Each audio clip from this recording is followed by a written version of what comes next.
The horses knew.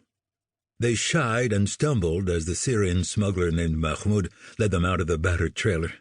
4 brown geldings, wide-eyed and frightened, resigned to trouble ahead. Karim Bata wasn't sure how, but they knew. The tallest of the 4, a handsome youngster with a white blaze on the left side of his head, was more skittish than the others.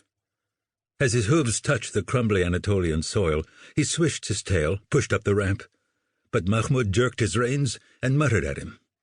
After a moment he quit the protest.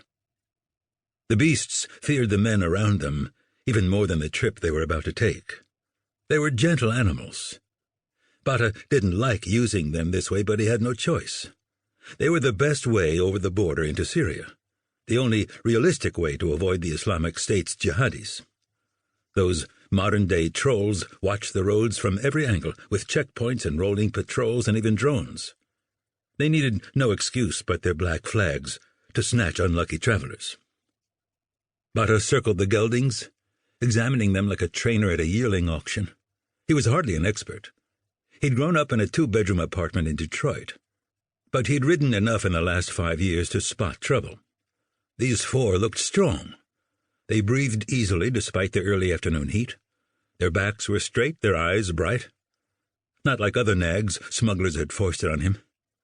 Bata had learned to check the hard way after a mount dropped under him on a rocky trail in the anti-Lebanon range, 200 miles and a dozen front lines southwest.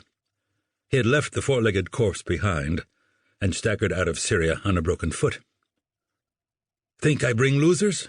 Mahmoud said in English. "When my brother and I go too?" He was a skinny 20-something who wore black jeans and motorcycle boots.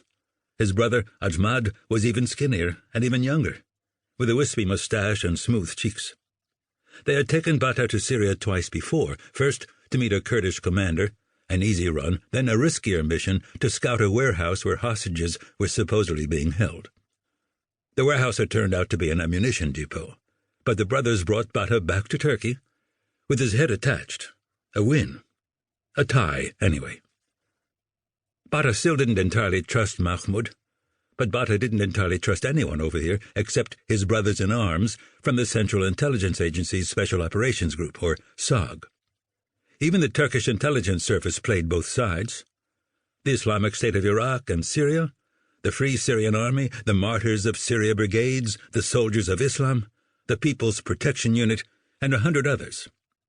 In Syria and Kurdistan, outsiders couldn't tell the players with the program.